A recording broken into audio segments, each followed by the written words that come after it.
Hello friends, welcome to my channel. So friend, आज हम इस वीडियो में डिस्कस करने वाले हैं थर्ड ग्रेड का सिलेबस। जो बताया गया था कि पूरा विस्तृत सिलेबस आना है, जिसका एग्ज़ाम जनवरी में है। तो पूरा सिलेबस आ चुका है। हर एक सब्जेक्ट में कौन कौन से टॉपिक हैं, तो वो सारा जो सिलेबस है वो आज यानी कि वेबसाइट पर आ चुका है। तो ये जो आपके सामने सिलेबस है, ये लेवल सेकंड जो कि कक्षा 6 से 8वीं तक का है, उसमें है। तो यहाँ पर आप सभी को पता है कि जो सिलेबस है उसमें कुछ पार्ट्स कर दिए गए थे, जिसमें से फर्स्ट जो पार्ट है वो है राजस्थान का भौगोलिक, ऐतिहासिक और सांस्कृतिक ज्ञान प्लस राजस्थानी भाषा, जो कि आपका आएगा 80 नंबर का। तो इसमें कौन कौन से टॉपिक है तो आप यहाँ पर देख लो। राजस्थान का भौतिक स्वरूप, मानसून तंत्र और जलवायु, अफवाह तंत्र जिसमें झीलें, नदियाँ, बांध, एनीकट, जल संरक्षण विधियाँ, तकनीकी। उसके बाद वन संपदा, वन्य जीव जंतु, वन्य जीव संरक्षण एवं अभयारण्य, मृदाएं, मृदा संरक्षण, राजस्थान की प्रमुख फसलें, जनसंख्या, घनत्व, साक्षरता, लिंगानुपात। इसके अलावा राजस्थान की जनजातियां, जनजातीय क्षेत्र, धात्विक और अधात्विक खनिज, राजस्थान के ऊर्जा संसाधन, परंपरागत एवं गैर परंपरागत। इसके बाद है राजस्थान के पर्यटन स्थल, राजस्थान में यातायात के साधन।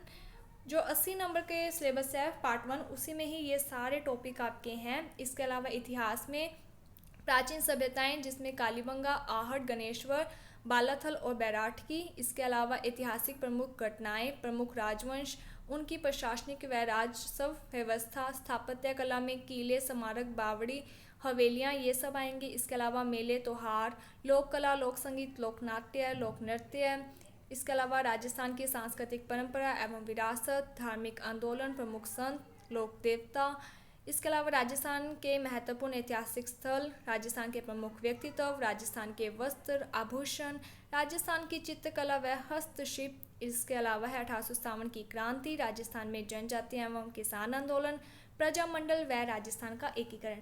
कुल मिलाकर ये बात है कि अगर आपका राजस्थान जियो है तो पूरी कंप्लीट राजस्थान की ज्योग्राफी है। कल्चर में सारे टॉपिक लगभग हैं। हिस्ट्री में भी आपके सारे टॉपिक है राजस्थान हिस्ट्री से रिलेटेड। इसके अलावा राजस्थानी भाषा है, जो उसमें राजस्थान की क्षेत्रीय बोलियाँ, प्रमुख राजस्थानी कृतियाँ एंड प्रमुख राजस्थानी साहित्यकार, राजस्थानी संत, साहित्य एवं लोक साहित्य, ये सारा आपका सिलेबस है। इसके बाद है पार्ट सेकंड जो कि 50 नंबर का है, जिसमें आएगा राजस्थान का सामान्य ज्ञान, शैक्षिक परिदृश्य, निःशुल्क एवं अनिवार्य बाल शिक्षा अधिकार अधिनियम व सामयिक विषय। इसमें कौन कौन से टॉपिक है तो राजस्थान के प्रतीक चिन्ह हैं, राजस्थान में राज्य सरकार की फ्लैगशिप योजनाएं। इसके अलावा प्रमुख अनुसंधान केंद्र, जो भी धार्मिक स्थल हैं, उन प्रमुख खिलाड़ी, प्रसिद्ध नगर व स्थल, राजस्थान के प्रमुख उद्योग, राजस्थान की राजनीतिक व प्रशासनिक व्यवस्था, राजस्थान में जन कल्याणकारी योजनाएं, ये सारी चीज़ें इसमें आएंगी। ठीक है।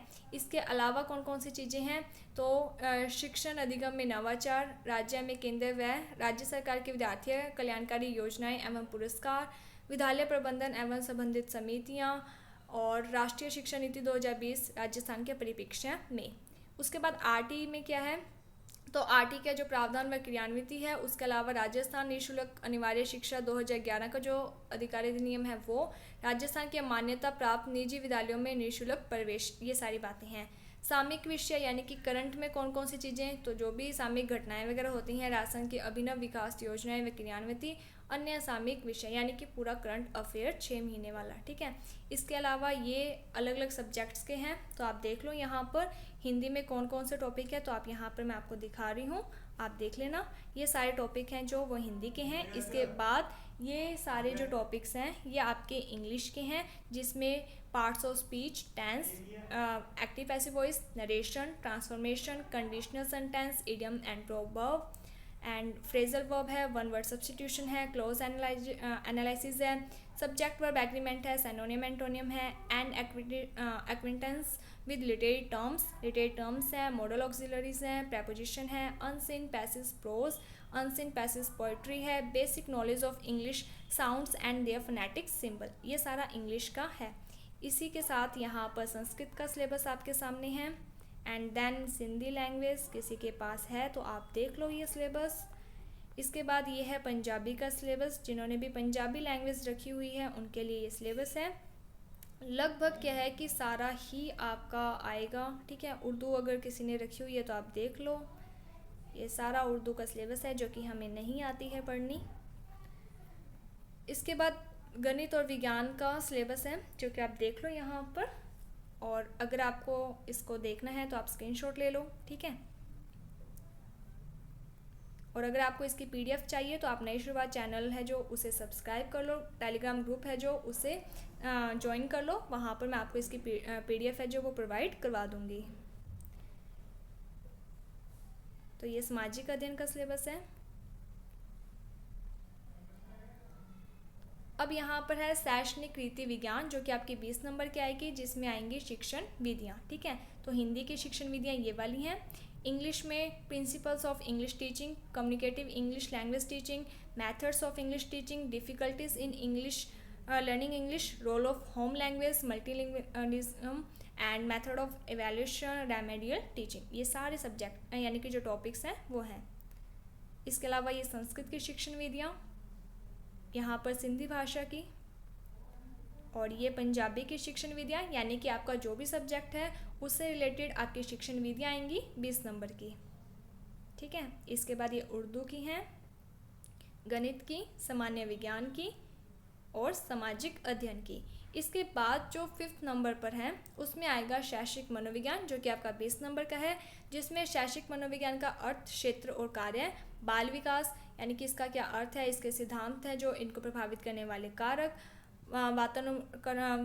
वंशानुक्रम एवं जो वातावरण है उसका प्रभाव क्या है, ठीक है। यानी कि बाल विकास की पूरी एक यूनिट जो कि आपकी रीट में भी लगी थी, ठीक है। इसके अलावा व्यक्तित्व से रिलेटेड है, बुद्धि का टॉपिक है, अधिगम को प्रभावित करने वाले कारक यानी कि सारा टॉपिक है अधिगम वाला।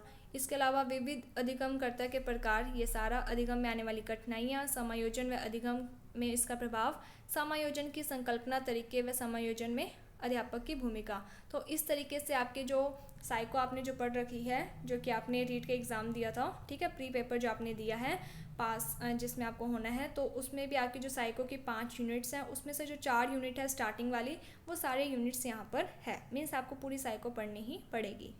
इसके अलावा है सूचना तकनीकी जो कि आपकी आएगी 10 नंबर की, जिसमें आएगा इसके अलावा है जो वो 10 नंबर का आएगा सूचना प्रौद्योगिकी के आधार, सूचना प्रौद्योगिकी उपकरण, सूचना प्रौद्योगिकी के अनुप्रयोग, सूचना प्रौद्योगिकी के सामाजिक प्रभाव। तो ये 10 नंबर के आएंगे। इस तरीके से आपका सिलेबस है।